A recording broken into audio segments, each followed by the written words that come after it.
Hello, everyone. I just wanted to take a quick moment to apologize for taking so long to get another video up. I was a judge for the 2025 Philip K. Dick Award, and the amount of books I had to go through was insane. So, at any rate, that's over.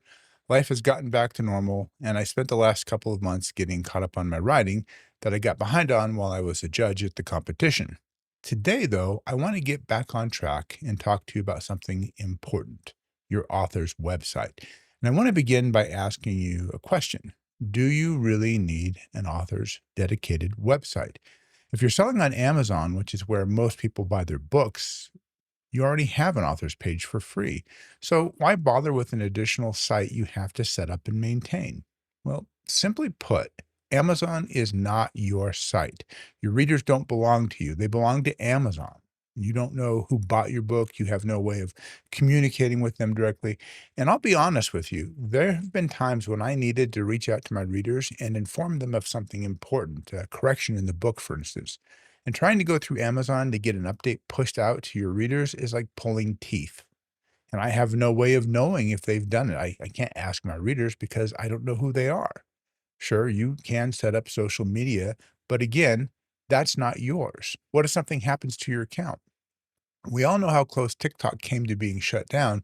And if you used it to stay in touch with your readers, what do? What if your account gets flagged for what their AI deems as offensive, but it's actually fairly innocuous? My point is, you can't communicate with your readers directly through Amazon. And like I said, while they might follow you on Facebook, you can't be sure because you have no way of knowing who bought your book. But with an author's website, you know who they are and you can talk to them. You can get an email address. You can't get those from Amazon or other social media platforms. That's private. It allows you to build a relationship with your reader on your terms. Don't get me wrong, you definitely should set up your author's webpage on Author Central, and I'm going to do a video on that later. It's really good for getting discovered on what is undeniably the world's largest bookstore. Solely relying on it, however, limits your independence and your growth. In fact, most experts will tell you that you should have a dedicated website if you're going to self publish. And here's the reason why. First, you own your own platform and your audience. That means if Amazon changes its algorithms, its policies, or even suspends your account, it's not going to affect you dramatically. Further, social media can shadow ban or even disappear. Like I said, TikTok almost went away, so a dedicated website is yours forever. You control the content, the design, the reader relationships. So if your Facebook account gets banned for whatever reason, you can still communicate with your readers. Your site's not going to be affected. So a dedicated website for authors allows you to have a newsletter, a blog, offer free reader magnets and sample chapters or short stories in an established world that your audience already likes. You can do targeted marketing, contests, special offers and discounts, special editions, all because you know who your readers are and you can talk to them. You can also sell directly from your website if that's something you want to do. Now, I'll show you how to do all of that and get everything set up. You can do this on Facebook. I'm not saying you can't, but like I said, you're not in control and you don't have any way to talk to your readers directly if something goes wrong. And if you ever had anything go wrong on your Facebook account, you know how hard it is to get to a real person there. But if you have an author's website, you have 100% control. So there's a definite benefit to having your own website apart from and in addition to your Amazon page and whatever social media you're on. And then last but not least, and I think this is the most important, it gives you professional credibility. Readers generally expect a professional author to have their own website, but I'm not thinking just about your readers. Your authorship is a business, and editors, publishers, convention organizers all expect you to have a website where they can learn about you and have a way to contact you. In fact, some conventions require your website on the application form. This leads to the second question, and that is, what should you use to build and host your author site? There are a lot of options out there like Squarespace, Wix, WordPress, Shopify, Sellfy, Gumroad, and so on. And if you ask most independent authors, they're going to recommend WordPress because it's free. But that's a bad idea, in my opinion. Yes, the core program is free, but you need a place to host it, and that's not free. And while you can just host it on WordPress.com, it's not your website, it's theirs. Your author wordpress.com, and you're subject to their whims and policies. And frankly, it looks unprofessional not to have your own domain. So if you look right down here, you'll see that I have my own domain and I've updated it to JD Goff. It used to be Summerstone, but I'm branching out and writing more books once I finish up this series. And so you just look unprofessional. And the money isn't the only cost. Trust me on this. You have no idea how much time goes into a WordPress site before you start one. You will spend a lot of time configuring and maintaining it, searching for plugins, configuring those plugins, making sure they're patched, making sure WordPress is patched, doing backups, ensuring your site's not getting hacked. You have to think of your time like you do your money. If you spend hours setting up and maintaining WordPress, that's hours you can't invest in writing or marketing or any other important activity. Invest your time as carefully as you invest your money, more carefully, because in a pinch, you can borrow money, but you can't borrow time. Okay, so if I'm not recommending WordPress, what do I recommend? I'll be honest with you. I was planning on going back to WordPress because I'd spent several $1,000s on Wix over the last 5 years, and I didn't really see a return on my investment. And I'd used WordPress before, I knew what it could do. And so I thought this would also be an opportunity to do a tutorial video on how to set up and configure WordPress. I went to Wix because it saved money, excuse me, saved time, but it cost me money. And going back to WordPress was going to save me money, but it was going to cost me time. And after I spent an hour in it, I remembered why I left WordPress and chose to pay hard-earned money, thousands of dollars for Wix. Wix was easy, it worked, and I could just set it up and forget. But the problem is I'm paying for 100% of what Wix provides, but I'm only using about 2% of it because it's not designed for authors. It's designed for businesses. I know I said authors should consider their authorship as a business, but we're not typical businesses. So it didn't make sense to go back to WordPress is what I'm saying, where I would be in the same situation where I don't use 98% of what WordPress offers, but I'd still have to sift through all of that and sort through all of the extra plugins and patches and spend time maintaining it and configuring it and patching it. And that's before I do 1 second of web design. So I gave up on WordPress because it's no different than Wix. It's just expensive in a different way. I'm spending time instead of money. And that left me with a problem. What am I going to use for my website? Well, I thought about it and tried to decide what I need from a website. And here's what I came up with. I need a host that supports domains. Like I said, right down here. Okay, I need that. So if I don't have a host that supports domains, then I can't have you go jdgoff.com and get to my site.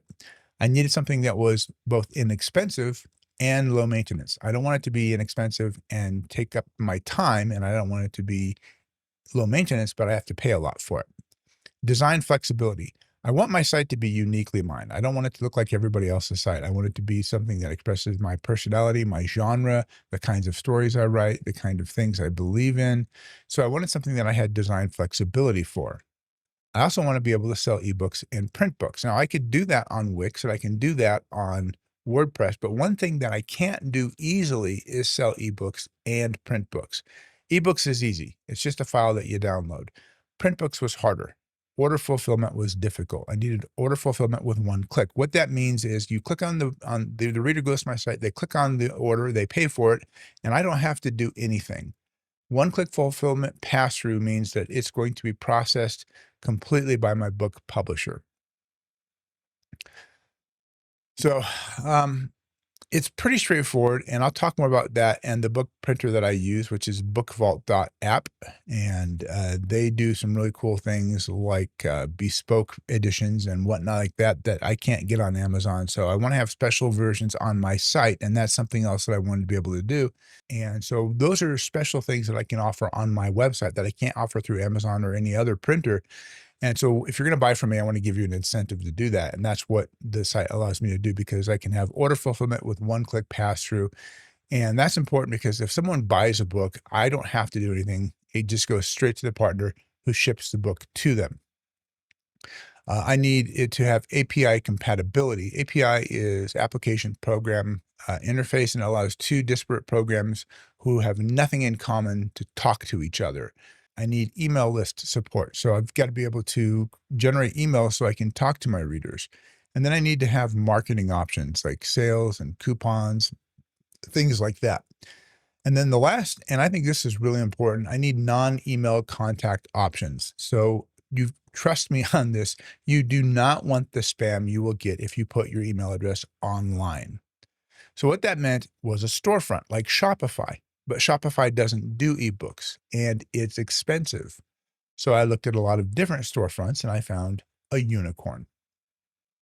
A storefront service is something that offers you the ability to basically have a website and sell things from it. The storefront service that I found offers a free, unrestricted, no limitation subscription at the free tier. You heard that right. Their payment tiers are free. They have the free version. They have a $29 a month one, which lines up with about where Shopify starts.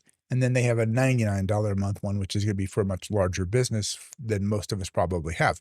But the only difference between them is the percentage cut they take from a payment. Their free tier takes 5%. Now, Amazon takes 30% of every book sale you generate. 30% versus 5%. I'm already keeping 25% more of my money, and I'm giving the reader a better book. You really can't go wrong with that. I don't want to mislead you, though. That 5% can be misleading.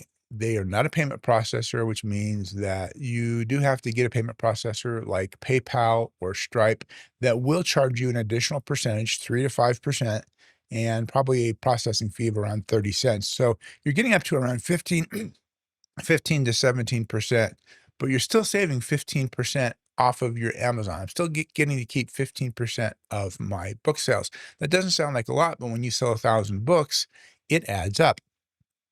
So that's something to let you know about. The mid tier, which is the $29 one, takes 2%, and then the top tier, which is $99 a month, takes 0%. Other than that, there are zero differences in what they offer, just how much they cut. So I talked to the people at PayHip, and they assured me that this is in fact the case. And PayHip ticks nearly every box. So let's take a look at it. I'm just going to ask you to create your store name.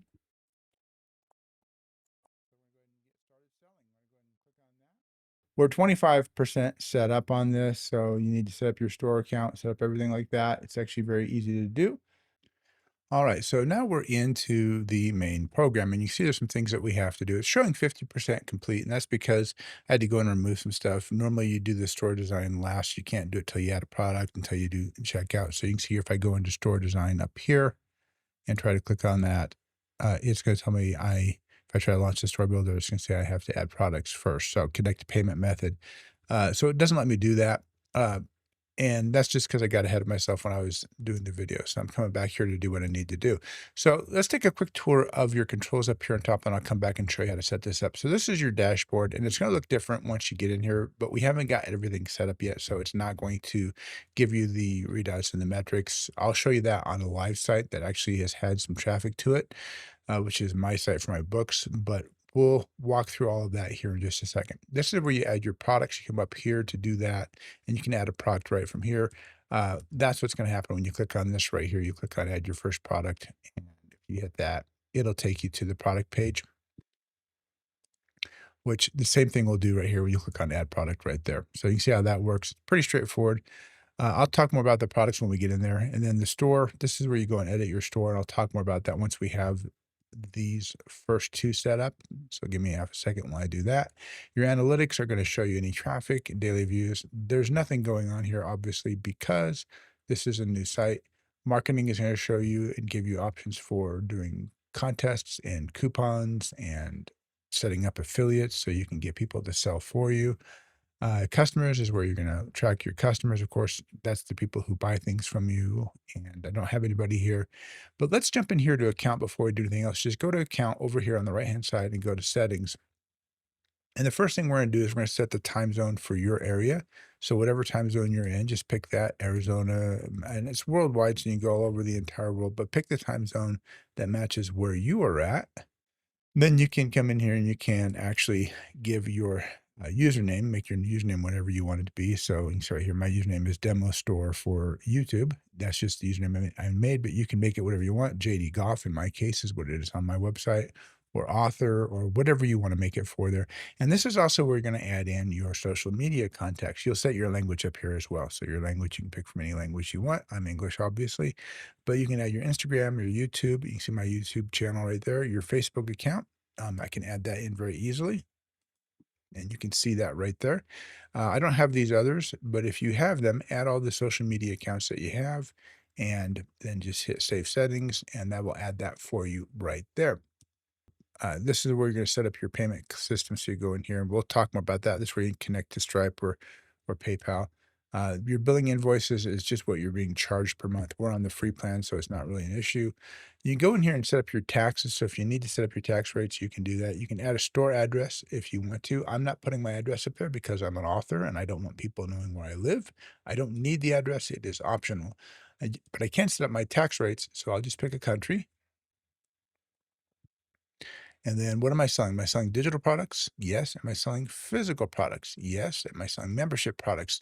So you're going to be applying tax to a specific type of product. So the first one I'm going to be selling most of are the digital products. And then what is my country tax rate? There is not a country tax rate for the United States. So there is not anything there for sales tax. So I'm just going to hit save changes on that. But before I do that, I'm going to add states to apply taxes for. This is really pretty cool. So I can actually do all the states that I'm going to do for the entirety of the US, wherever I'm going to sell in. So I'm doing the taxes first before I set up the store. It's pretty straightforward. Let PayHip handle the products for the European value added tax and the digital products for the UK value added tax. Do I need to charge taxes on shipping rates? If there's anything I don't know, I can click on that. And if we do, it'll charge taxes on shipping rate. If you're not selling physical products, then I can ignore this setting, obviously. Um, And then if you're dealing with the with the EU, you need to have the company numbers. I'm not dealing with that, so I don't have to worry about that. Do I need to add sales tax on top of anything or include it in the price? So that's something you can do. In the US, you always add it on top, but you could include it in the price if you wanted to, and it'll just give them the price that they would pay finally. I'm not going to worry about that. Pretty straightforward. There's my taxes. I'm going to go ahead and save those. Because I'm doing digital products and whatnot, I'm not going to worry about shipping. These are my advanced settings. If I come in here, this is really kind of cool. And I like this because I'm going to be giving out an option for people to buy the book in PDF format and also for the digital sample to go out to PDF format. So I have a preview sample for my books that'll be emailed out as a PDF, and I can stamp the buyer's email on top of the left of every page in the PDF. And the reason why I'd want to do that is pretty simple. If I have somebody who's buying my book and then selling it or distributing it for free, and I find out about that, I know who they are, and then I can go and I can block them. And that's pretty simple and straightforward, very easy to do. So it allows me to kind of protect my intellectual property. Send email notifications when a customer purchases my product. You can turn that on or off when they receive the product for free. Just a way to track sales, one like that. Send me a notification if a physical product inventory falls below a certain level. This is actually pretty good. I do have physical products on that I have on hand. They're the bespoke books that I order through Book Vault with the ribbon and the end papers and everything. So if they fall below 3, I don't sell a lot. I need to know that I want to be able to replace them at that point. Download limit, maximum number of download attempts for each file, I set it to 5. I can add Google Analytics. I want to talk more about these, but Google Analytics and Facebook Pixels allow you to track where traffic is coming from.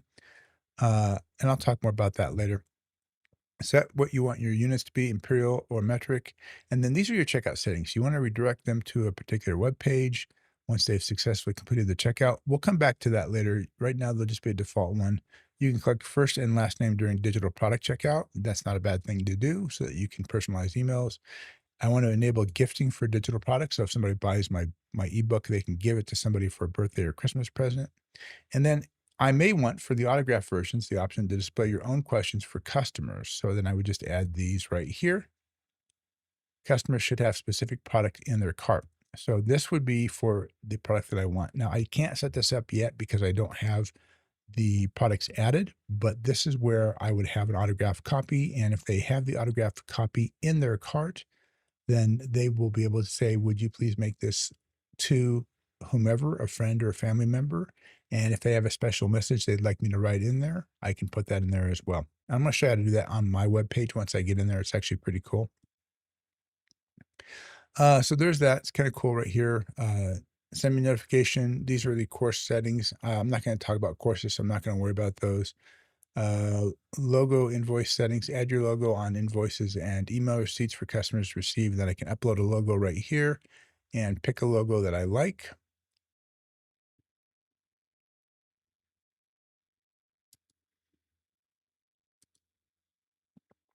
So I can put my logo right there. You can see it's just gonna be my name. People can recognize it's pretty straightforward. Add your business address on invoices that customers receive. I'm not going to put that on there. And then the subject, email receipt, add the subject and message for the email receipt. So thank you for buying my book.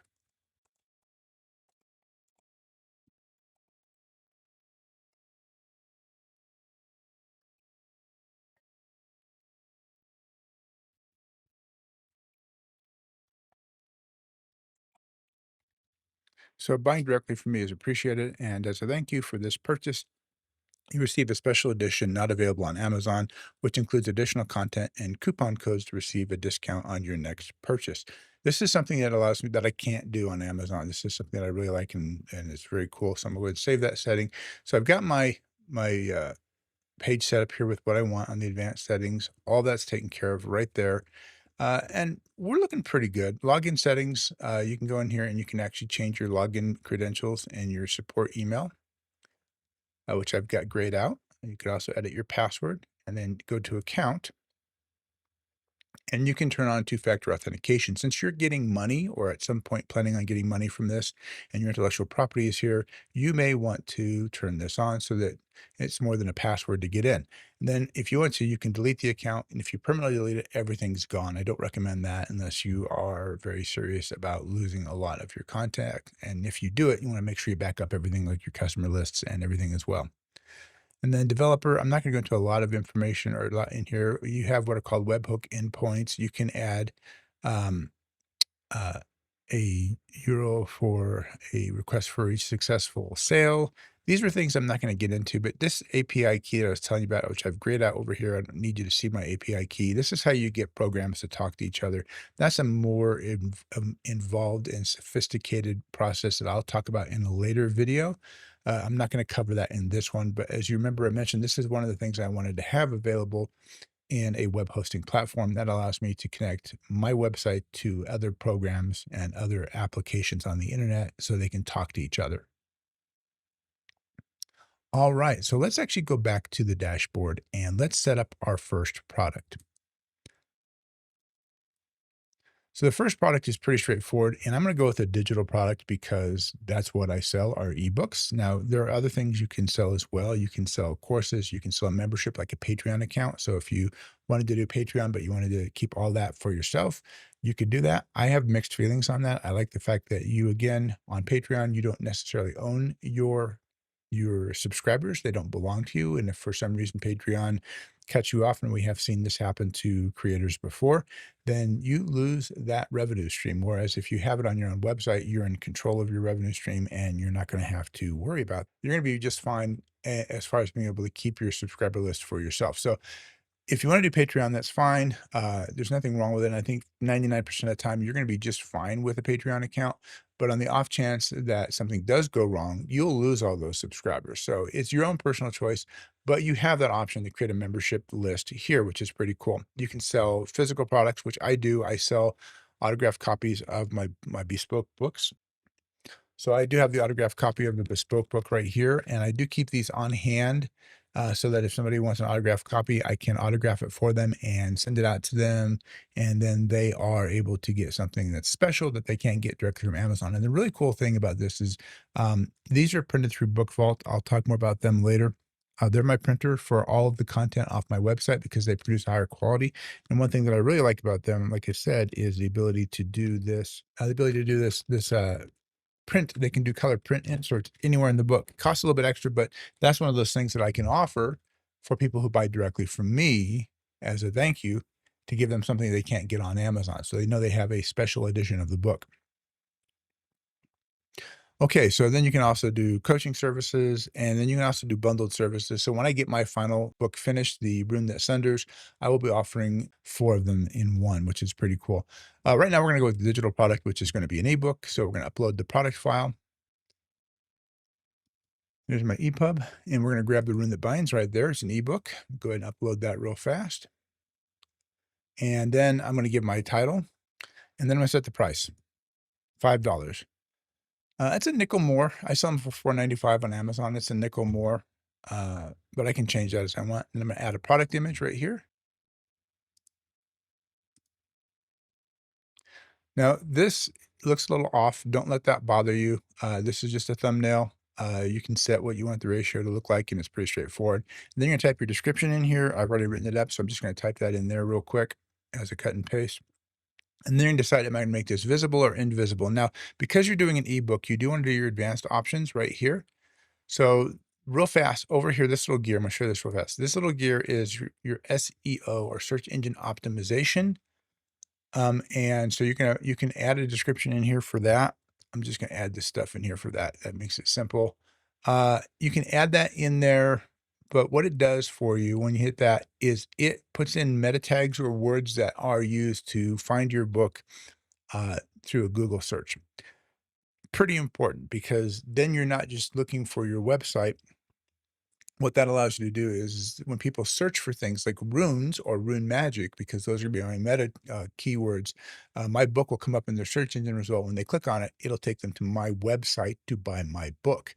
So it gives you a lot more exposure on the web. And let's be honest, with Amazon printing 1 million books a year, you don't have exposure on Amazon. When you go into Amazon, you are competing with 1 million other titles. Now, maybe not entirely 1 million because you're going to be in different genres. People are interested in romance or fantasy or science fiction or horror or whatever. They're going to be narrowing that down, but you're still competing against hundreds of thousands of books. Whereas with Google search, people are looking through keywords that are going to be finding your book on your website specifically. And I'll show you how you can also make it so that it is going to also be able to buy from Amazon when I get the site set up. So this is actually pretty cool. We're not ready to add the product yet. We're going to go to advanced options right here. This product has different variations, and you may have different variations, maybe a PDF and an EPUB file. This product is tax exempt. No, it's not. But this is the important one right here. Is this product an ebook? If you have transactions in the EU, then the digital EU value added tax for ebooks can be applied at reduced rates in some countries. So you're going to toggle that on so that you can save your European readers some money. That one's pretty important. It doesn't affect anything other than giving that discount. You can upload a preview file if you want to for a teaser. So I definitely want to do that. So I'm going to click that and then I upload my preview file, and it is a PDF. There's my preview right there. And it's smaller, but what that does is it allows me to have a preview of the book that people can download and look. Just like Amazon's inside preview, I have the inside preview for my book right there. Limit the number of times the product can be sold. I'm not going to put a limit on that unless I'm doing a limited edition run for whatever reason. I'm automatically going to subscribe customers to my mailing list, and that's so that I can connect to them. Now, I don't have the mailing list set up. I'm going to show you how to do that later. And then this last one, don't worry about that. But these are the 3 that I want. It's an ebook, I want an upload file, and I want them to be subscribed automatically. Once I'm done, I can add that product to my store. And I can see if I want to see what it looks like, I can just go right to it. But let's take a look at the product page and what it looks like. There you go. It's a good looking product page. Now, it says right here, sellers unable to receive payments since their PayPal Stripe account has not yet been connected. So I can't take payments. We're going to do that next. But you can see right here, there it is. There's my preview. You can see that right there. And they just click on that and it opens up the preview and they can preview my book. It's only 18 pages, but they have a preview of the book just like you would with Amazon. So you'll want to create a preview of your book for this store, and that's actually fairly easy to do. If you've seen the video on Scribus where I'm showing you how to make a print edition of your book, it's actually very easy. Just go in and save the copy that you have, make a duplicate, and in Scribus, go in and remove all but the first couple of chapters. Just go in and highlight those pages and remove all but the first couple of chapters. And what I'm going to be doing on my preview, I haven't added it yet, but I'm going to be adding a coupon code. So at the bottom of my coupon code, right down here, and I've got to get that added. It's not on here yet, but at the bottom, I'm going to have right down here a section that says, "Do you like what you've read so far? Go over to jdgoff.com to get your copy today and use this coupon code to save 10%." So that's an incentive there to buy. So my preview is going to have that in there. I can't do that on Amazon. If I go to Amazon, my preview doesn't offer a coupon code. It doesn't do anything like that. So it really limits me on marketing opportunities because Amazon doesn't have that feature. This is another reason why you might want to have your own personal author's website because you have more options available to you. The next thing I need to do is if I go back to the dashboard, I have a product added. I have to set up my checkout, and it's actually very easy to do. You just click on it right here and say set up checkout. And you have two options. You have PayPal and Stripe that are the default. It's actually very easy. You're going to click on this, and then you'll just enter your email account for your PayPal account and hit continue. Then you're going to confirm your PayPal account. It's going to ask you if you want to accept payments, your country or region, and then you just hit next. You can log in with a passkey if you have one set up. I don't have one set up, so I'm just going to go ahead and log in. I'm going to connect my personal, not my business. I don't have a business PayPal account. I'm going to connect my personal one and hit next. And I'm done. It's that simple. You'll see right there, I have the option to manage it. And managing is just disconnecting it. It's pretty straightforward. I can set up Stripe as well. I actually use Square because I have a Square account already, so everything goes into my Square account. But those are your options that are available for you. Now, when I go back up here to my products page and I actually look at my product page right here, you'll see that option where it said I couldn't, the seller didn't have a payment. I now have the option to do buy now. And when I click on that, you'll see there's an option to buy it. There's an option to give it as a gift. We set that up right there. And they can choose either debit or credit card or use PayPal to pay. That option is now available to them. So I could actually start selling my book. It was that easy to set it up. Okay, so now we're ready to begin configuring our store. So if I come back here, let's go back to this page right here, and I click on my store. This is your header and this is your footer down here. So the body is going to be these sections that you add right in here, and that's going to be the body of your document.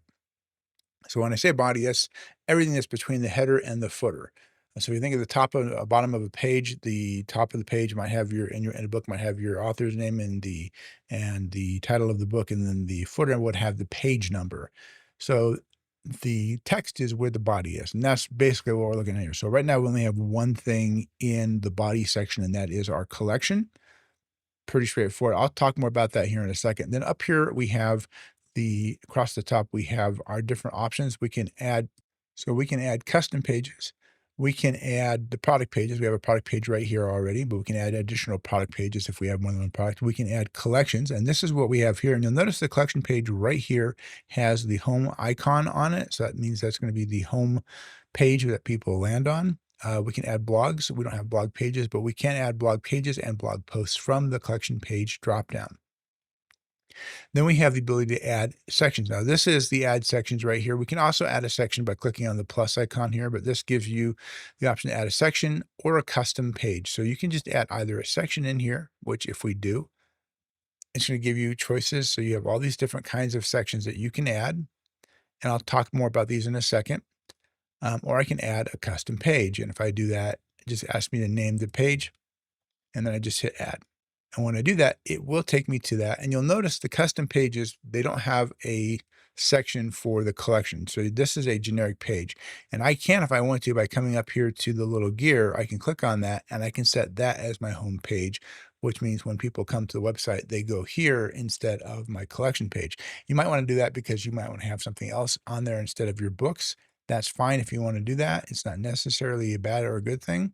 If I go to my website right here, you can see that I have my collection page. My books are right there. And then I have some sections above and I have some sections below.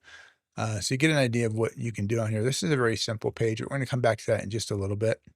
But you can add those things. It's pretty straightforward, but you do have to know how to navigate around in here. So to get back to your main page, your home page, you can either go up here to the custom page and just come down there and click on where it says all products, where your home icon is, and that will take you there.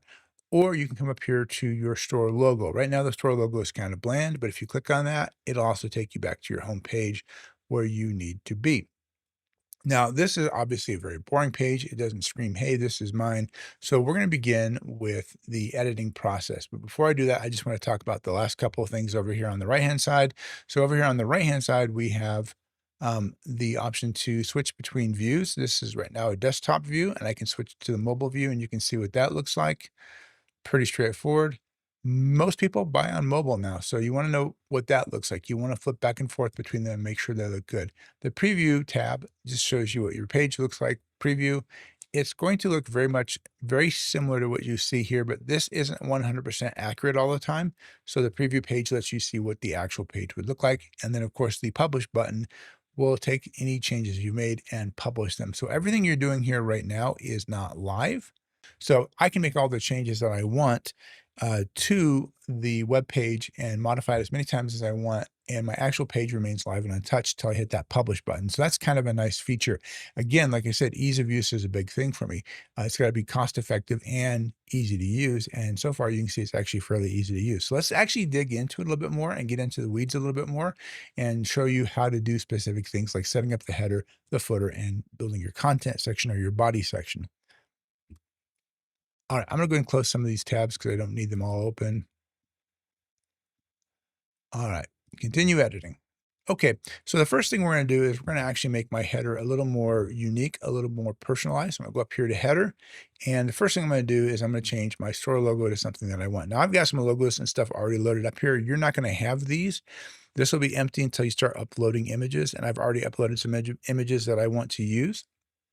If you don't have any images, that's okay. You can come over here to free images and you'll have a whole lot of different images that you can pick from. Now, these aren't going to be for your logo, obviously. And I already have a logo, which is going to be my author's name. Boom, there it is right there. I like that. Now my page is a little more personalized, but I don't want it off to the left. I want it centered. I'm going to show you how to do that. But the one thing I want to point out is my store title was what my logo was before, but now it's gone. And that's my logo now. Looks a lot better. Already 100% improved just by that simple little change. There's some options that I can do. I can change the logo height. Let's make it much bigger. Because it is my branding for my page, I am going to make it as big as I possibly can. But let's see what this looks like on the phone. Not very big, but that's okay. I can live with it being smaller on the phone, but on the desktop, it's going to be bigger. Okay. This little gear right here is for your SEO optimization. This is my JD Goff image, and it will help search engines understand what the image is all about. So that just helps search engines and understand what we're looking at and help them catalog your site a little bit better. All right. And you do want to fill these out for every image you put in there because it's going to make your site easier to find. Make sure the words you pick are optimized for your book, cover for the rune that binds, right? Cover art for the rune that binds, whatever you're going to use right here. So just be aware of that. I'm going to go ahead and save my changes here real quick. And that's everything that I can do in there. I can use a different logo for mobile devices if I want to. So let's say I wanted to use this for the mobile device. If I do that, now when I come in here and I look at this, let's save the changes. And I look at the mobile device, you'll see it has a different logo up top. I'm not going to do that, but you have the option. All right, we're done with the store logo section up here for just the store logo, but we're still in the header section, so we're going to do some different things.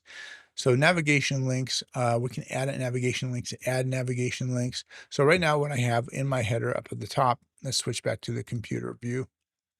I have shop and contact. Those are my only navigation links. These are not. This is my search engine. This is my reader's profile, and that's the shopping cart. So they're not navigating anywhere. Though technically, the profile will navigate to the profile page, and shopping cart will navigate to the shopping cart page. But these will give you shop or contact. So if I click on the contact, it'll take me to the contact page where people can get in touch with me. And this, remember I mentioned you do not want to have your email out there, because if you have your email out, you're gonna start getting a lot of spam because there's bots out there scrubbing the internet all the time, looking for emails so that people can send you spam, so they can try to sell you stuff. And so you don't wanna have your email out on the internet if you can at all avoid it, and that's what this allows you to do. This is just a forum, and people can reach out and they can talk to me. Convention organizers can reach out and talk to me. Editors have a way of getting hold of me. Readers have a way of getting a hold of me, and my email remains private. So we'll talk more about that in just a bit. But you can kind of see how navigating around, and then shop will take you back to the product page, which is the one we were working on initially. All right, let's go back into the header and continue editing that as a navigation links. And I had those two. You can add additional links, and it's actually very simple. So let's say I wanted to do Summerstone Chronicles. I'm going to put in my web page. And I can pick any page in here from my site. So I have a number of pages, and as you add more pages, they'll be in there. But I can put an external link as well. So I wanted to show you that. I'm going to click on that. Now I want this to open up in a new tab so it doesn't navigate away from my site. Now I have an added link right here. And when I click on that, you'll see it opens up the tab and it takes me to an external site. So you can do external sites as well if you want to.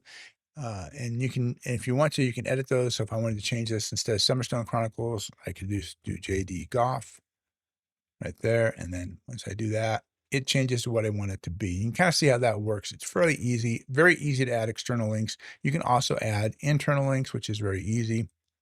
So you want to go somewhere internally, go here, and I can actually add additional links right here. So the login page, if I click on that, it'll take them way up. We need to fix that. Give me 1 second. I forgot to make it open in a new tab. Edit navigation link. So we do that. Now when I click on here, it takes me to the login page for my account, which is pretty straightforward. I put out my email address here because I don't want you guys having my personal email address, but you can see how that works. And that's my login page for my site. Now, you'll notice here though that my logo, though large and branding my site, is off to the left. So I'm going to show you how to fix that next. All right, so that's my links right there. I'm going to go ahead and apply those changes and then save those changes and go back to my header section. Next, I'm going to go to header settings, and this is where I'm going to change the arrangement of the header. So right here, you can see my logo. This shows you that I have my logo, my links, and my navigation links, and then my shopping cart and my search. I just click on change the logo layout, and I have a couple. So I can move my links over here next to the logo just by clicking on that. You can see how that works. I can have them centered. That changes the shape of my logo. I can put my logo in the center if I want to. Or I can put the logo above everything and put the links down below. So it's entirely up to you where you want these things to go, which is actually pretty cool. Now, if I come here and I actually choose this layout and I hit save my changes, now when I go to the login page, when I go to the login page now, it's centered, and I like that a lot better, and it just looks cleaner. Okay. My header transparent. Right now it's not. If I say yes, you don't really see anything change here, but it's going to in just a minute. I'm going to turn that back off for right now, and we're going to focus on our color schemes. You have 5 color schemes to choose from. These are the defaults. So I have white set now. I can change it to gray. I can change it to dark. These are all editable. I like the dark much better, primarily because the dark makes that gold pop. I can do black. And then I can also do this. And these are editable. I can go in and change the colors if I want to. When I click on this and hit save on that, you can see I can change all the colors of the fonts, the background, everything here. So you can customize these the way you want. Just be aware that these apply to the entire site. So when I change this blue highlight, anything that has that blue highlight already applied to it across my site will have those changes applied to it. So you have 5 color schemes that you can play with, and you can't make more, but you can customize one of these color schemes to meet your needs. So I think that looks pretty good. We have some more stuff we're going to do. Fixed position is kind of cool. Right now it's set to no. So when I scroll down, it just kind of goes off the screen.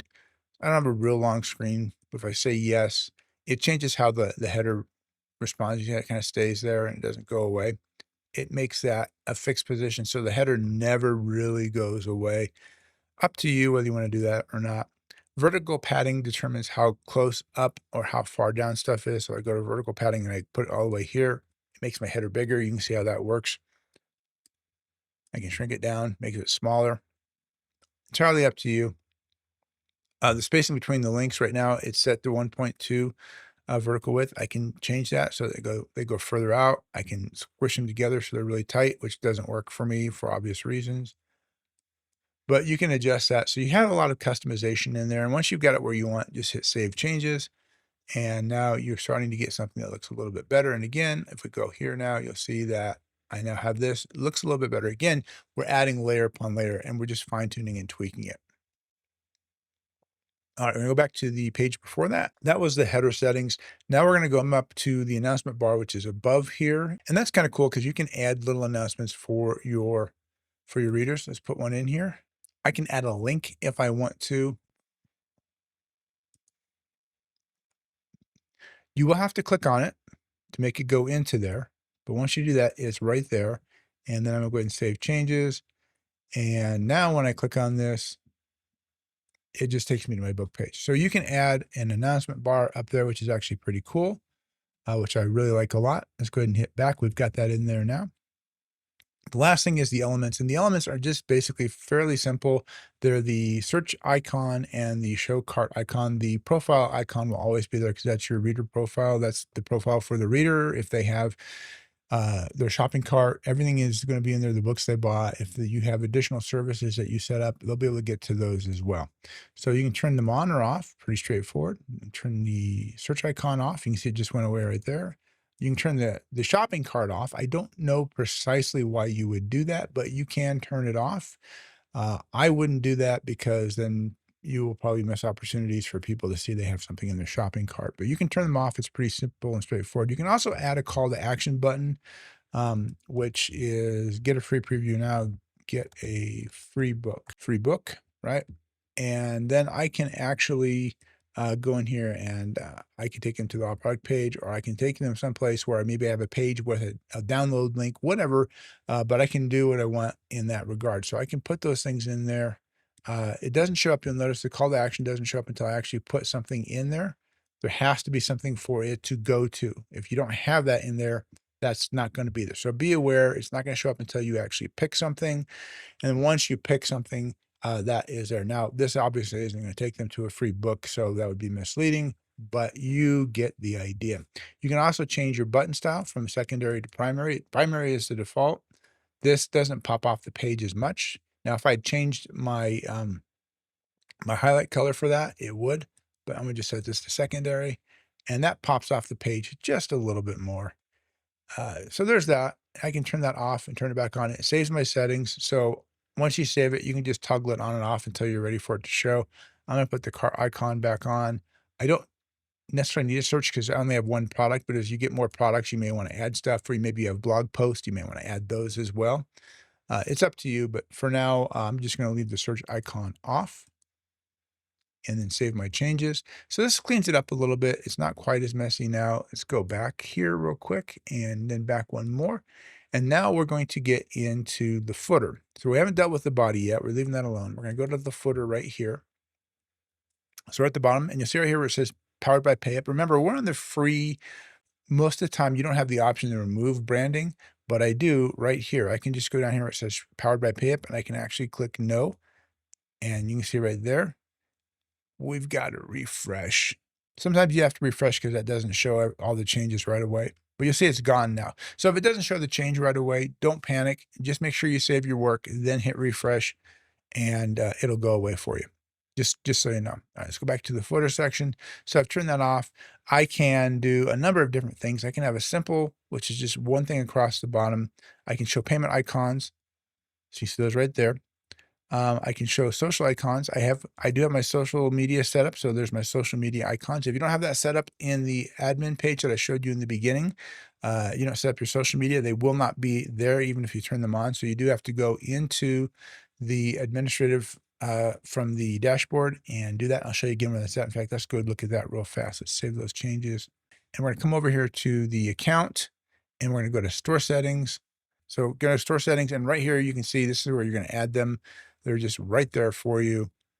for you to set up. So if you don't have them, this is where you go to get them. Once you're done, you'll just go back to store and launch your store site. Go back to footer and make the changes you want. You can select the custom height to be whatever you want it to be. You can make it large.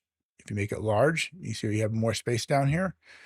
You can do small. You can also do custom. On most of these, you can do custom and change the height to what you want. Shrink it down, makes it really small. Slide the bar all the way over, makes it really tall. So that's just something to be aware of. With every single section that you have, you're going to have at least the format and the color scheme. So I'm going to talk more about the background here in a second, but you don't get a background here, but I can change the color scheme to make this pop a little bit more. So let's bookend it by making this black as well. So we have black on top, we have black on the bottom. And I just kind of have that looking the way that I want, but I can add navigation links and those will appear there. And these are kind of big. If you want to make them smaller, you just make the text change right here, make it medium and make it smaller, or you make it small. This doesn't have a customizable slider bar. Not everything does, but keep an eye out for it because then you can adjust things the way that you want. Pretty straightforward.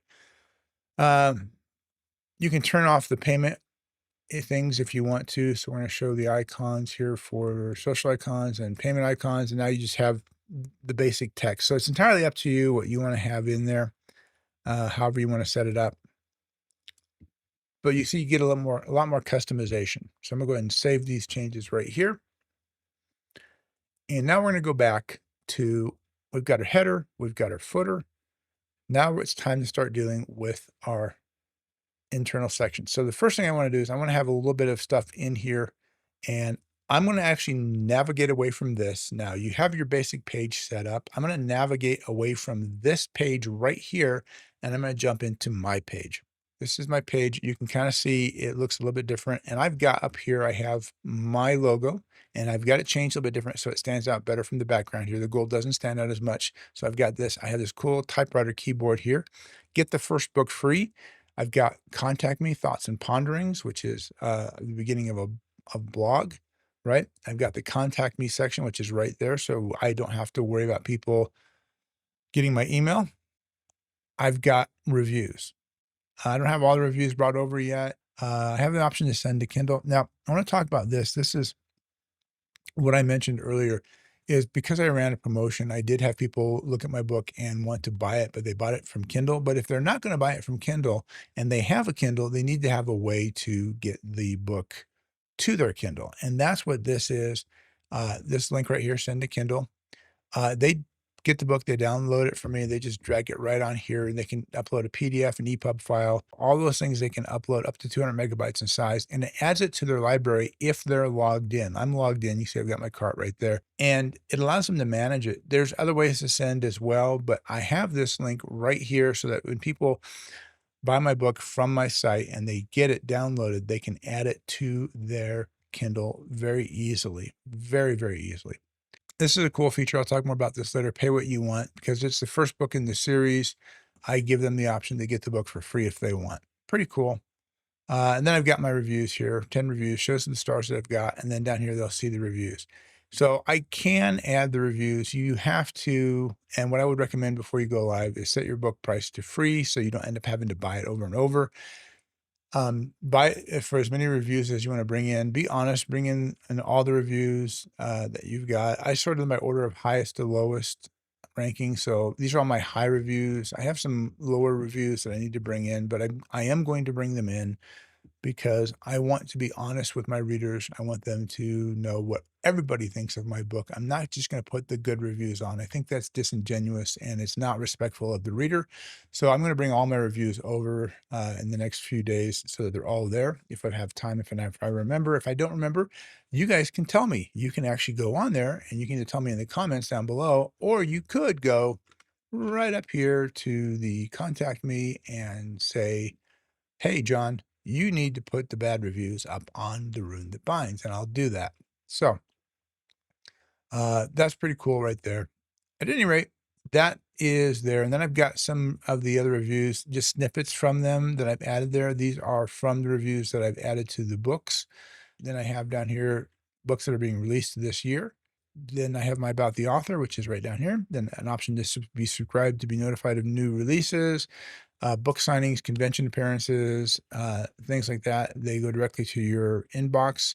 No spam. I hate spam as much as you do, so that's my promise. I'll never spam you. And then down here, again, how to get my book to the Kindle. And right there is the option, again, send to the Kindle site right there. Same thing as before that I had on the page. And in the email that you get, you also be getting that as well. So if I go in and I buy the book, let's just add it to the cart here real fast. And I'm going to check out. You'll notice right here it says you have 2 special discounts waiting for you. Show the available discounts. And if they get these 2 books and add them there, they'll be getting them 33% off. So get the first book free and the second and third book for 33% off. So they basically get all 3 books in the series to date for $6.64. So I can't do that on Amazon. Again, another great reason why you should, in my opinion, have your author's page. It gives you a lot more flexibility. And you'll remember the bespoke edition, which is this one. So since they bought the ebook, they can get 15% off of this bespoke edition of the book, which is pretty cool. So again, this is a way for me to really offer value to my reader. And these are things I can't do on Amazon. I can't do that on Facebook.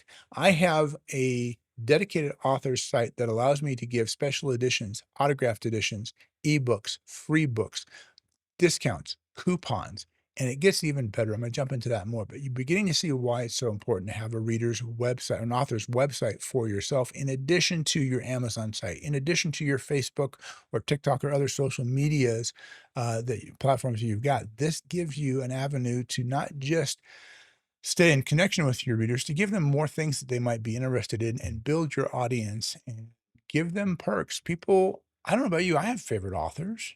I'm sure you do too.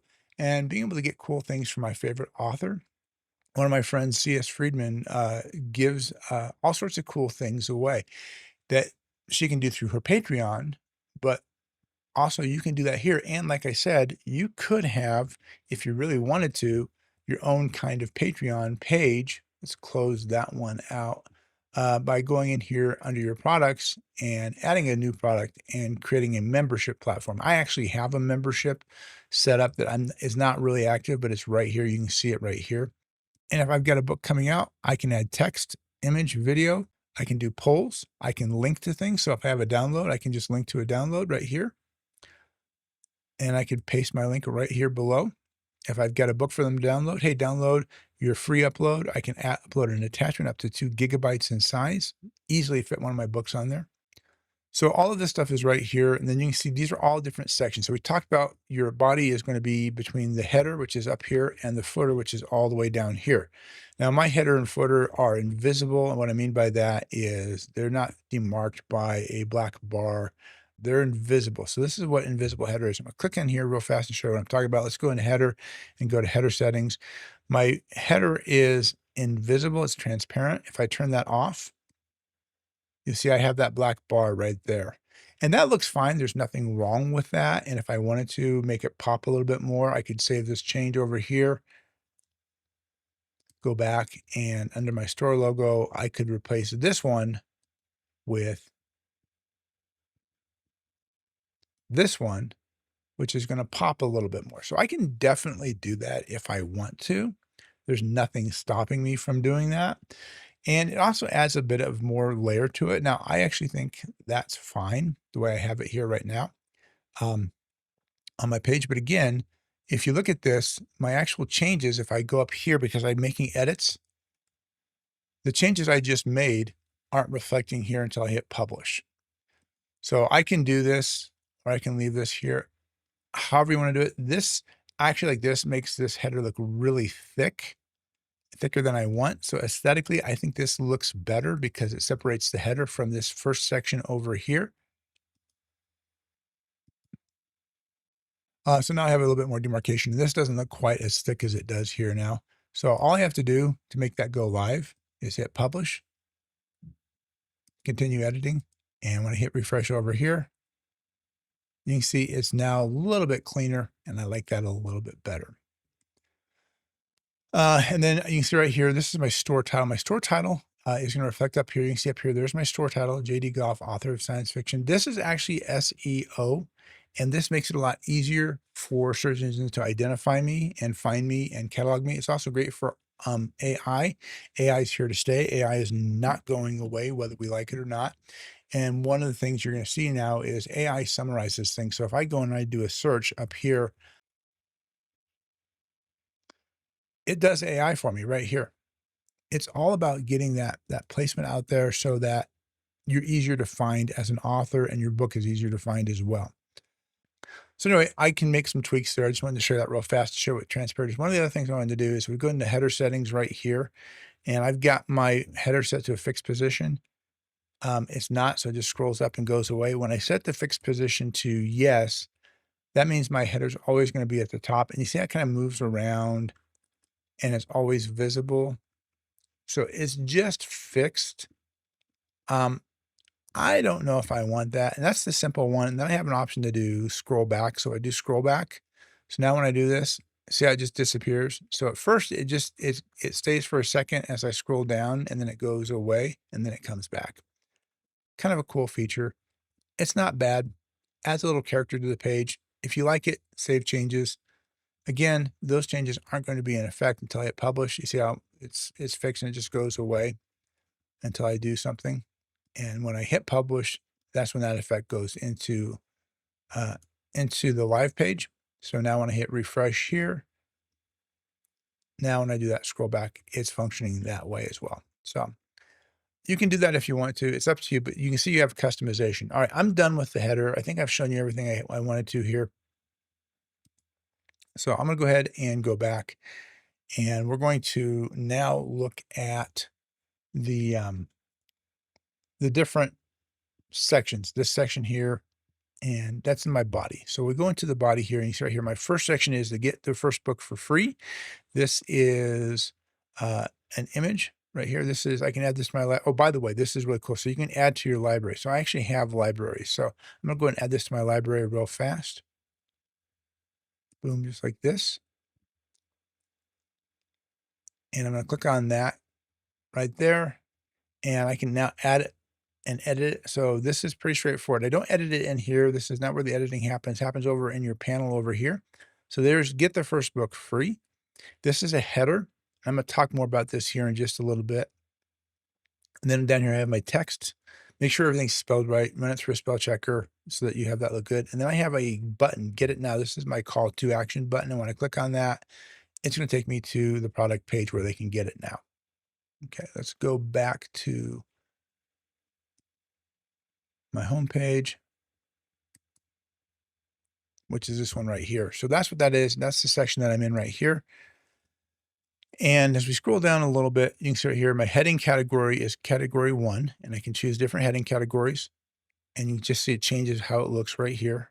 Heading 3, it just gets smaller and smaller. Text font size, large. I can make it medium, makes it add a little bit smaller. I can make it small. I really want this to be seen, so I make it small. I'm going to make it large so it stands out a little bit more. My button style is set to secondary, but I can set it to primary. When I do, it goes blue. And the reason why it does that is I go down here to color scheme. You'll see down here, this is the color scheme that I've selected, which is dark. Okay. And you'll notice I don't have that blue highlight one because I changed that. And there's a reason why I did that.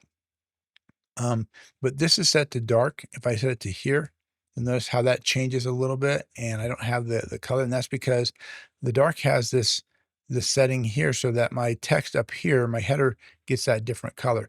This is fine. I can definitely work with this.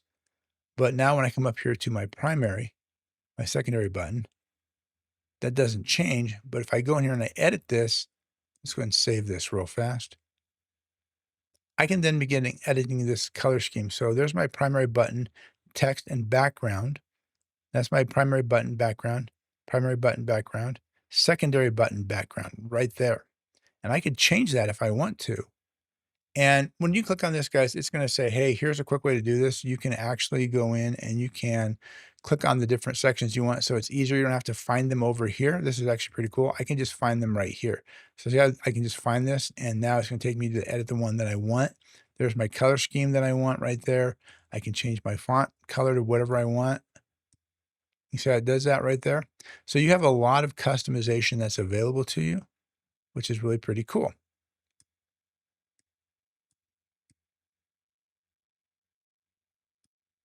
Very, very cool. I'm gonna click on this now, secondary button, background right there, secondary button, background for hover states. So when I hover over it, see how it changes to the color, so I can change that. All that's completely customizable. And you just save it. So you have a lot of customization that's available to you. I'm gonna leave this as it is.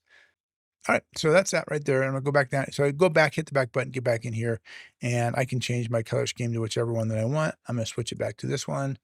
You do have limits on how many color schemes you get. I do want to talk about background. Not everything has a background, but I just wanted a background in here because I wanted it to look cool.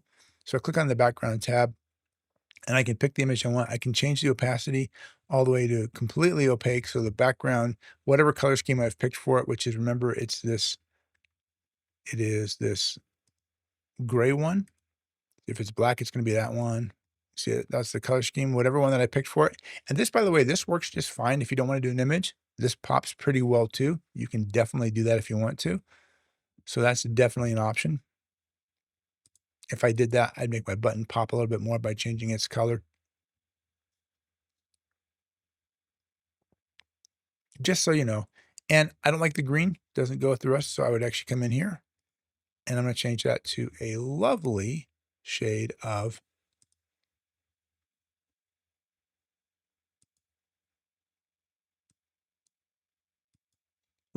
blue. Right? But I want my background for the hover to be a slightly different shade of blue. And then I'm going to go ahead and save the changes right there. And I like that a little bit better, just like that with that one, if I go with the white. So I can change things on the fly how I want. Let's go ahead and go back and I'm going to put my color scheme back to this one right here, which is the one that I want. And I'm going to go into my background and I'm going to set my opacity to something that allows me to see the typewriter a little bit better. If I go all the way to the left, then there's no opacity whatsoever and it's very bright, but makes that text hard to read. So I'm going to come right here and I'm going to do that. Now my text is a little easier to read and that's not as pronounced. So you have a lot of customization. Now, the thing you want to do right here is this gear. Again, this is your SEO optimization. So this is a typewriter, keyboard. Okay, and it helps with people who are visually impaired as well. So just there's that. I'm going to switch my button from blue to white again. Now it stands out a little bit more, matches the text. So a rule of thumb when you're designing your page is you want things to stand out from the background that you want to call attention to. You can do it with bright colors or contrasting colors. So I could do a red on the button, but it would not look as good with that dark background. So I'm going with the white as opposed to the darker background. So when you're designing your website, you want to think about what do I need to draw the eye, and brighter colors and contrast help a lot. So up here, when I go to this color scheme right up here for this section up here, and I switch it to this one, I have this brighter color that makes it stand out from the white a little bit more. That's the first section. That's this section right here. The next section is my collection section right here. And you'll see that I have my books in here in my collection status. And this is a little bit different. I've got my aspect ratio set 2 to 3 vertical, and that's for these books right here. So if I change this right here, I have these different things. I change it to square. It's going to cut them off a little bit. You see how they're kind of cut off at the bottom. If I do widescreen, they're cut off even more. I don't want that. So I'm going to go to either the 2x3, which my books are 6x9, so they fit in here nicely. Or what you can do is you can just go to adapt, and it will automatically adapt to the size of your books so that they look good on the screen, and you won't have anything being cut off. So there's that. The other thing I'm gonna do is number of columns on the desktop. I have 4 because there's 4 books in the series, but if I set it down to 3, you start seeing that there. I could also do it to 2. So the icons become bigger, and then I have this sort of set up, but I think I like the 4 better. If I had 5, I can go up to 5. 5 is the max, but I've got 4 books in the series, so that's what I'm gonna do is those 4 books right there. I can have the collection links layout hidden. So I can do it like this. I can do banner. And then if I do that, that just tells me what that's up here. This is the collection, name of the collection right here. You can see that right there. I can do horizontal. And when I do that, it's just really small, and that'll take me to the collection link. There's nothing wrong with that one. I can do vertical, vertical. There we go. And it's off to the side over here. I'm not a big fan of that. I choose hidden. I don't really need it right there. Let's come down here. There's my spacing, so I can change the spacing between them. That just makes them smaller. Make it so they're right close to each other. Just makes them bigger. So the spacing is going to determine how big everything is. Up to you. You can also click right here. You can just type in a number and get it however you want. So there's a lot of customization there. Then you have down here, you can product name and price, show by default or show on hover. If I do that, then you just have that. Cleans it up a little bit more. So you just see the books and then they hover over it and then they see the price. I don't use it. I just put the price right down there, show by default, and you can see it. I don't see any real problem with that per se, but it's up to you. I can do background. And if I do a background, I don't have a background in here. The background doesn't exist because this is a collection page, just so you know, and that's different than other sections. But I can do full width or inset. If I do inset, inset just kind of gives that little thing right there, and then the color scheme comes into play. I might want to come into color scheme and set that to white so it pops out a little bit more, or gray, whatever I want to do on there. It's up to you. Background to inset. We'll do full width. And when you do full width, it actually just makes the background transparent and you're just sitting on the background here. I'm going to show you how to add that cool background here in just a little bit to your whole page. I've already talked about color scheme. I think that's everything we need here. So let's go ahead and save the changes. Okay, before I forget, I do want to go over and show you how to get this background image that I have right here. You can see the background behind here, so that it's not all white. And it's actually fairly easy. So you're going to go back out of whatever section you're in. And come all the way down here to the bottom, we see change store style.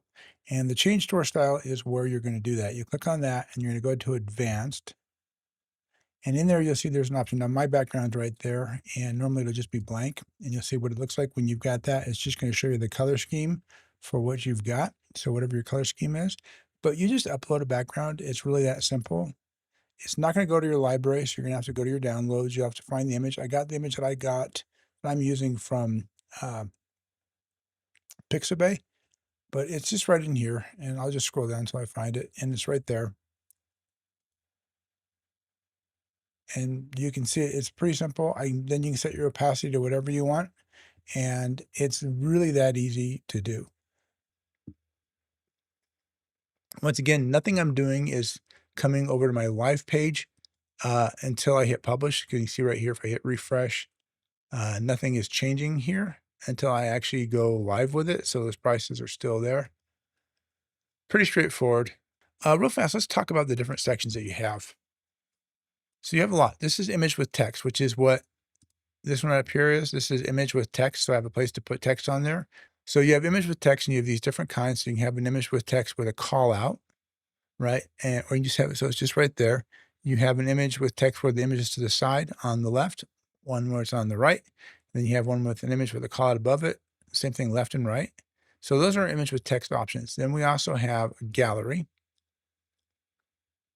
So we can have a list of different things, and these are just the layouts for the gallery. You have three, but you have 1, 2, 3, 4, and or you have it like this. This is just the layout.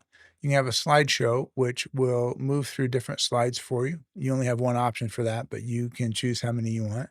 You can just go straight up with an image, which is what I did for that. And you have different ways of how images are. You can have one giant image. You can have one image that's just small in the center. You can have offset images or parallel images. You have your text options. You only have 3. You can have it centered, which is what I have for this right here. This is my text. This is my text that I did right here, just centered, very straightforward. Then you have text that is with the title off to the side and then off to the right. And then you have a scrolling text, which you might want to do for, hey, there's a sale going on.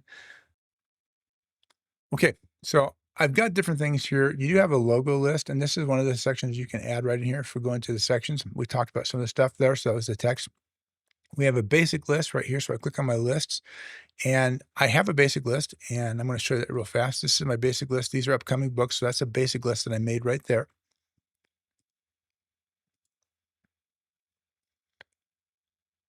So I have the basic list right here, and then I have a slider list. Slider list is just exactly what it sounds like. It slides. See how that one slid right there? I can do a video. The video can be either hosted on PayHip or you can link to a YouTube channel. So if I go here, I can actually replace this video. But this video right here is linked to YouTube. You can see watch on YouTube right there. And it's just right there.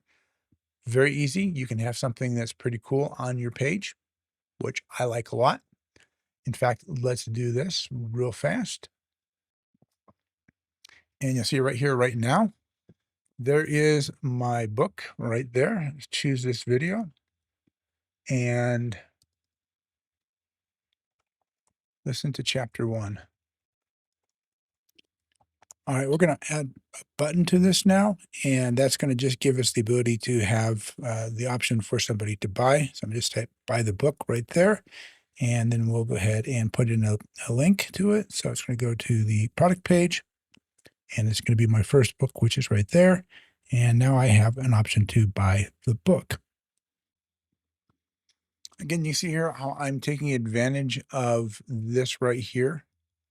And again, contrast, I want things popping off the background. So instead of that blue, I'm changing it to white. I've got the chapter heading right up here, showing it nice and bold. I'm going to actually come up here and we will probably, let's go back here to format, and I'm going to change the heading just to heading 1. I like that a lot better. You can see I can change everything. So heading 1, heading 2, they're just different sizes right there. And now I have right here at the bottom of my page the option for people to listen to the book for free. How cool is that? Now, when I click on that, Chapter 1, First Night. The boy glanced over his shoulder down the long road where shadows fled the sun. He was an ordinary-looking boy. so the really cool thing about this is that my reader doesn't leave my page. They're listening to my book, which is uploaded onto YouTube, but they can listen to it on my page. And it's right there. They can buy the book right there. If they decide they like it, they can just come over here and click on that. And guess where it takes them? Right here. Not only can they buy my book, but they can name the price they want to buy it for. How cool is that? Now, here's the really cool thing. My ebook's going to be available for sale on my website as well. It is a digital product.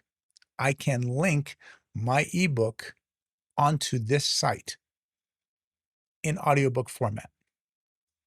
Everything that I can do on Amazon, I can do here. And then I can do so much more. You can see all that. I haven't even touched on other stuff. We're just doing web design right now. So let's go back in here to adding the different sections that we have available. So I talked about that. So you can add videos. Then you can feature a specific product if you want to, and this will just show you your product.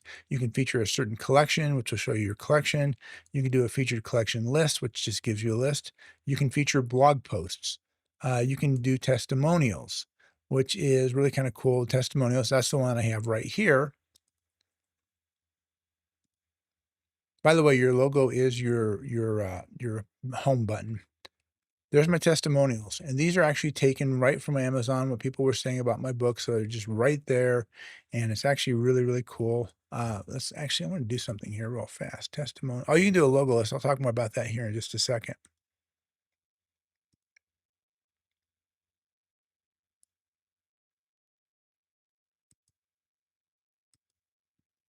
So that's bigger. I want that bigger so people can see it. So there's that, and you can see there's my testimonials that are basically pulled from this book. They're just truncated or selected here. So I've got here fantastic read, amazingly written. So if I go back here to my homepage right here, these are sections from there. Amazingly written, unexpected gem. These are all from my Amazon or Goodread reviews that I've just taken a snippet from them and added them here just to stay true. Now on here, I am being I'm showing the very best. This is my marketing page, so I'm showing the best reviews.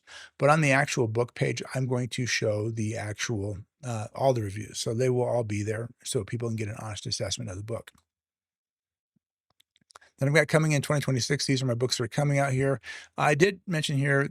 I have my logo list. This is something that's actually pretty cool. If I come in here in my sections, you'll notice after the testimony list, I have a logo list, and I can just add logos to it. And that's what I did here. And the reason why I did this, these are links. You can link the logo. So when you click on these, it'll take you to the page where my book is listed. So that'll take me to my Amazon, not my Amazon, my Apple book page. So there's my Apple book page right there. Okay. This takes me to Amazon. That way people can go and get the book where they want to get it if they don't want to buy it from me. I'll take the sale wherever I get it from. That doesn't bother me at all. I'm fine with that. But that gives them options. I prefer they buy directly from me, and I tell them why right here. And this tells them why I want them to buy directly from me. If they buy directly from me, I'm going to get more money and whatnot like that. Additional sections are uh, logo list, the contact us. So that's the contact us, the newsletter. This is where you sign up for the newsletter. Frequently asked questions about me. You can do a collage. The collage is pretty cool. It's just different things that you can go in there. I haven't done all of these, but if you go down here, you'll see on my page right down here, there's my about the author. There's my subscribe to newsletter. There's frequently asked questions. And now I have down here, listen to one chapter for free. So this is actually really, really cool. People can just do all of that. I can move these around again where I want them to go. So I'm probably going to move the chapter for free above the FAQs and above the newsletter and above about the author, because these are things that I want at the bottom of the page. I want these right here. Boom, boom, boom, boom. And I would probably move this up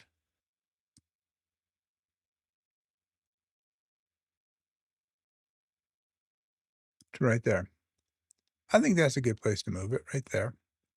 So as you come down through here and you've got this, there's my name. I've got my get the first book for free. There's my books. Buy directly from me. You can buy from there. You can listen to chapter 1 for free. How cool is that? Just right there. And so you can just go onto my YouTube channel and listen to the first chapter for free. It's a good looking page. I'm ready. I hit publish. We're good to go.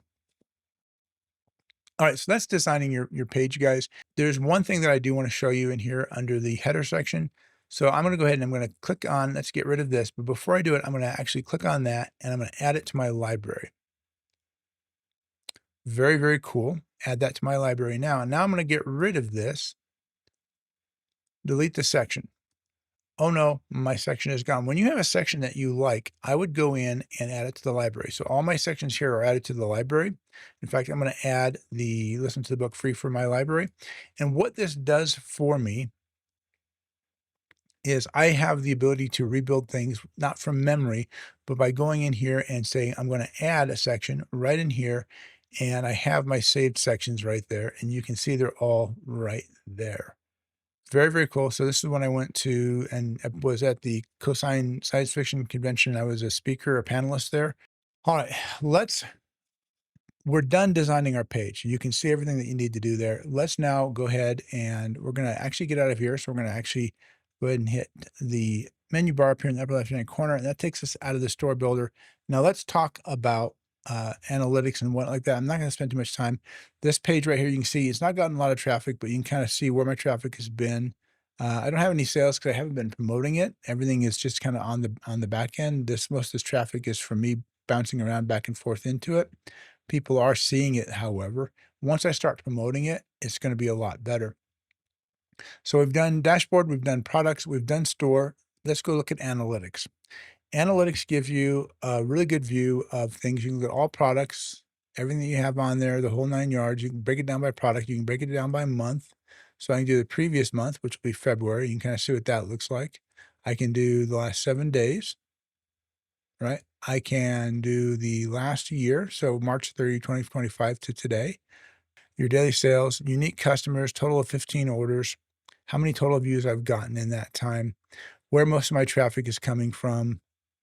This is all very, very useful stuff. Now, this is not an active page yet. I'm still in the process of designing it, not promoting it. So it is definitely not performing the way that I expect it to, but this allows you to see what the production is like. It tells you where everything's coming from. You'll notice right here, the vast majority of my visits are 1,600 are direct. That's me typing it in. I've had a few from Facebook, some from Google.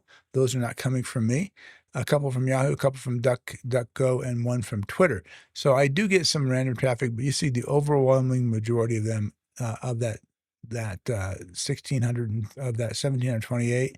Well, of that, they mostly come from me, and then I have some followers that have hit it from over there, but the vast majority is because I go and I click on it and I log into it and I navigate to it. So this is not accurate information by any stretch of the imagination. This is me checking things out and playing with it, doing this video, stuff like that. So anyway, there's that. Then there's marketing over here. Marketing is really cool. And I love about marketing is you'll see right here, I have a coupon. This is issued in the preview version of the rune that binds. So I'm going to give a coupon for that. It does exist. I need to add that coupon code on the back on the bottom of my PDF file. I haven't done that yet. Then I'll re-upload it. That means people can get 10% off the book when they go and buy it. Uh, and it's specific for that 10% off the rune that binds. Very, very cool. I like that a lot. Now they're getting it for free right now, so the coupon code doesn't matter. But I can add coupons. Let's edit this one, just what it looks like. So you edit it, basically set the number of times this coupon can be used. I can set an end date for the coupon. I'm not going to set an end date. That's just going to run forever. I can require a minimum purchase amount. So I could do that. So I could have a minimum purchase amount of $5. So I could do that if I wanted to, right? The note is just for me. So if I hover this is never shared with customers. It's your personal note. So I know what it is. So this is issued in the preview of PDF of the rune that binds. So I know that. There's my code. It's automatically generated, but you can put in your own code if you want. I could do TRTB for the rune that binds 10%. So I could do that if I wanted to for the code. Easy enough to do. And then you just hit save changes or cancel, depending on what you want to do. Set your percentage. Is it a percentage discount or is it a fixed amount discount? So I could say it's going to be $1, right? Whatever I want it to be. So I've got it set to 10%. I just save my changes and it's right there. And it's that simple. A coupon's very easy to make. Okay. You can run a sale if you want. So I could run a sale from a set period of time. So let's say at the launch, I'm going to do a pre-launch sale for all 3 books for the price of one.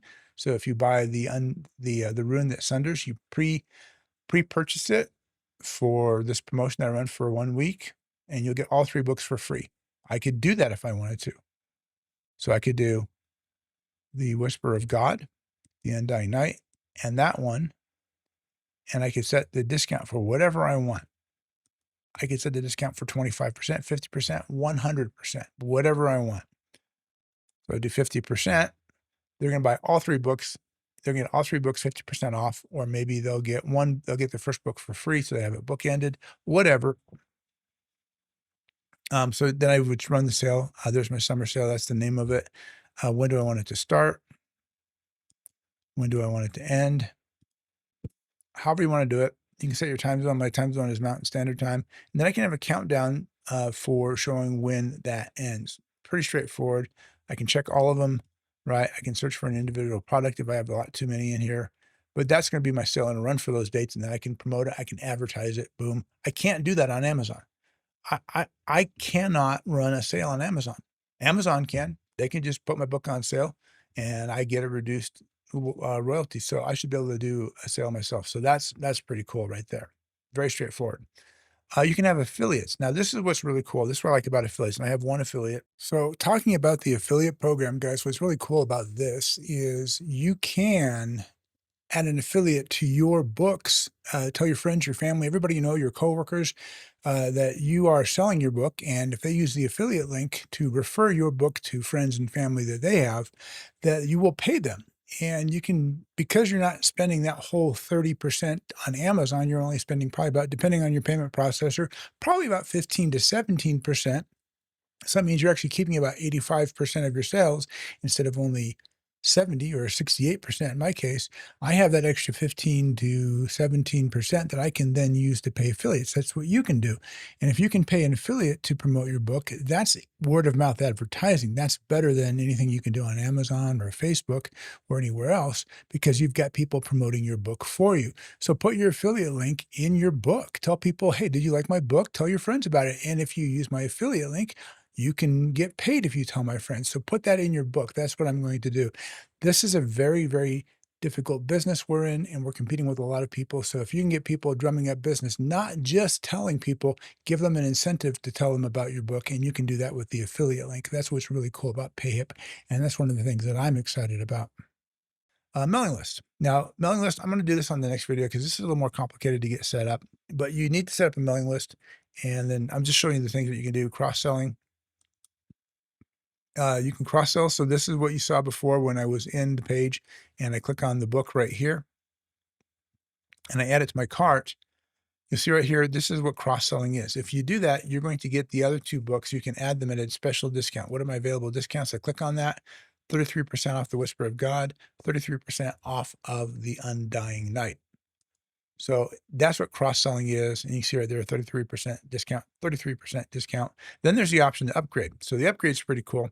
So if they buy this book, they get 15% off. I'll probably do 25%. I haven't decided yet, but I can set that whatever I want. But if you buy the first book, you'll get 15 or 20% off of the bespoke edition. So you can get the really nice collector's edition, which is pretty cool. And then you get a couple of things more. You have referrals, and referral is the last one. The referral says that I can add a referral. So if you come in here, apply the referral to all, so it's go to all my products, right? So the referral is if you refer somebody, then you will both get 25% off your discount. The person you referred, if they buy a book, then you'll get 25% off your book. Just different ways to promote your book. Guys, that's pretty much it. The one thing that I'm going to have to show you how to do is how to connect your book to Book Vault. So Book Vault is the publisher or the printer that I use to produce all the books that I sell off my site. They're different. They'll do order fulfillment for me. And in the next video, I'm going to show you how to set up things like the mail list and Book Vault, how to connect Book Vault and your mail list to PayHip so that you can send and receive emails or send marketing emails, newsletters, things like that. And you can set up that fulfillment process. So go ahead and go on to PayUp and set up your ebooks. You can send those; they'll just go through and they can download them. But the next video that I'll get out, and I'll get this one done sooner because I don't have any other obligations other than getting the fourth book done.